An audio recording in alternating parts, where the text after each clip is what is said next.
આપકી અદાલતમાં cricket commentator Navjot Singh Sidhu પર આરોપ છે કે એમનો પોતાની જીભ પર કાબુ નથી. હવે સિદ્ધુજી તમારી વાતો સાંભળીને એ તો સાબિત થઈ ચૂક્યું છે કે તમારો કોઈ કંટ્રોલ નથી. જો હું એ માનું છું કે ક્યારેક ભૂલ પણ થઈ જાય છે. હું શરૂઆતમાં જ કહી ચૂક્યો છું કે હું કોઈ પરફેક્ટ નથી. દુનિયામાં કોઈ પણ પરફેક્ટ નથી હોતું. તો હું એ લોકોને હંમેશા કહું છું कि बुलबुलों के पंखों में बंधे हुए कभी बाज नहीं रहते, बुज़दिलों और कायरों के हाथों में कभी राज नहीं रहते. सर झुका के चलने की आदत पड़ जाए जिस इंसान को, उस इंसान के सर पे कभी ताज नहीं रहते, कभी ताज. તો જો મારી સચ્ચાઈથી જો કોઈ ઠેસ પહોંચી હોય તો મને એ વાતનું કોઈ પણ દુઃખ નથી, જરા પણ કોઈ પણ વાંધો નથી. તમે એ જણાવો કે જે જેફરી બોયકોટને ઠેસ પહોંચી હતી તમારી વાતથી. હવે જુઓ જેફરી બોયકોટની વાત. જ્યારે જેફરી જ્યારે તમે- બોયકોટ એણે આખી દુનિયાની ચડ્ડી ઉતારી, જે દિવસે કોઈએ એની ચડ્ડી ખેંચી તો એને આવ થવા લાગ્યું. હા, આ તો ખોટી વાત છે ને. અરે સર જેફરી બોયકોટ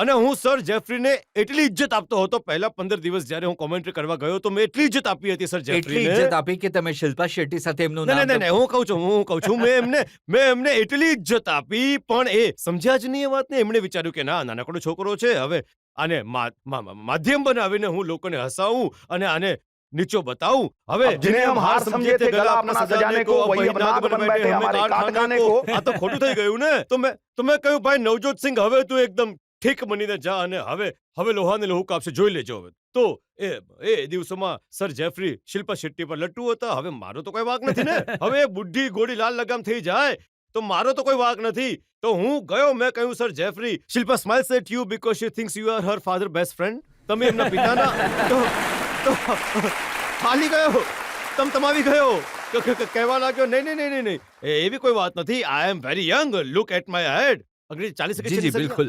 તો you know, look at me, I am still very young. I said, yes, sir, Jeffrey, last time you celebrated your birthday, the candle cost more than the cake. મેં કહ્યું હજે ગભરાઈ ગયો. મેં કહ્યું તું જોતો ખરો, તારા માથા પર એક વાળ પણ નથી બચ્યો, તને તો ડેન્ડ્રફ પણ નહીં થઈ શકે. You are a bald man, dandruff is still. તો હજી તમતમાઈ ગયો. મને પછી એણે કહ્યું કે યાર આ તો ઘણો ખતરનાક માણસ લાગે છે. તો મને લઈને ગયો સાઈડ ઉપર. એમણે કહ્યું શિડુ. મેં કહ્યું યસ સર જેફરી. શિડુ. મેં કહ્યું yes sir Jeffrey. No hitting below the belt, my son. No hitting below the belt.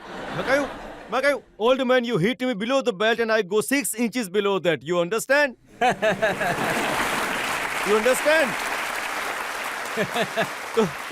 તમતમાવી ગયો સર જેફરી, તમતમાવી ગયો. અને જુઓ, ઘણી વાર એવી વાત શું થાય છે કે મજાકમાં માણસ હીરો બની જાય છે. ઘણી વાર એવી વાત થાય છે કે યાર જે મરજી કોશિશ કરીએ એ ઊંધી પડે છે. તો મારું તો એ માનવું છે કે ભગવાનની કૃપા. लल्लू करे कवलियां रब सिद्धियां पावे.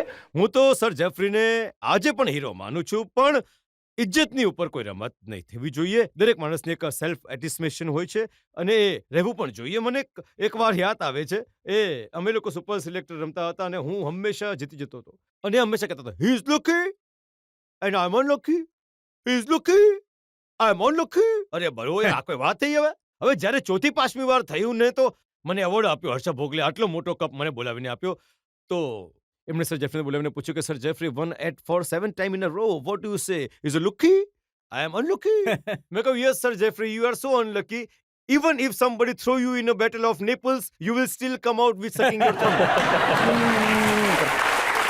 સ્વતંત્ર પડી ગયો. પણ એ દિવસ પછી અમારી જે રિલેશનશિપ જે છે વિથ જેફરી બોયકોટ, હું સમજુ છું કે એકદમ બરાબર. ખેલાડીઓની વચ્ચે મનમોટાવ નહીં હોવો જોઈએ.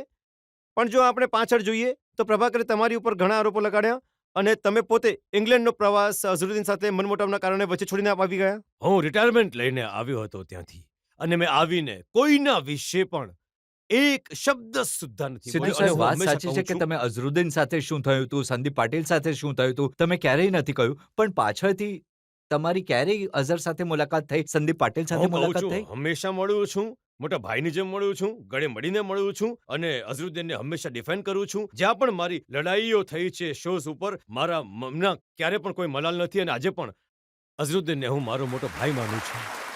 પણ શું એ વાત સાચી છે કે 1996માં જ્યારે આ ઇન્સિડન્ટ થયો હતો, અઝરુદ્દીને ઇશારો કર્યો તો પેવેલિયનની તરફથી કે આપણે બેટિંગ કરીશું અને સંદીપ પાટીલે તમને એ કહ્યું કે ભાઈ તે કેમ પેડ બાંધી લીધા. જો કેટલી કોશિશ કરી રહ્યા છે, કેટલી ઉમદા કોશિશ કરી રહ્યા છે, પણ કોઈ કોશિશ સફળ નહીં થશે સર. હું નહીં જણાવીશ કે ત્યાં શું થયું હતું, શું ન થયું હતું. આ મારા પરિવારનો મામલો છે, પણ આ સન્માનનો મામલો છે.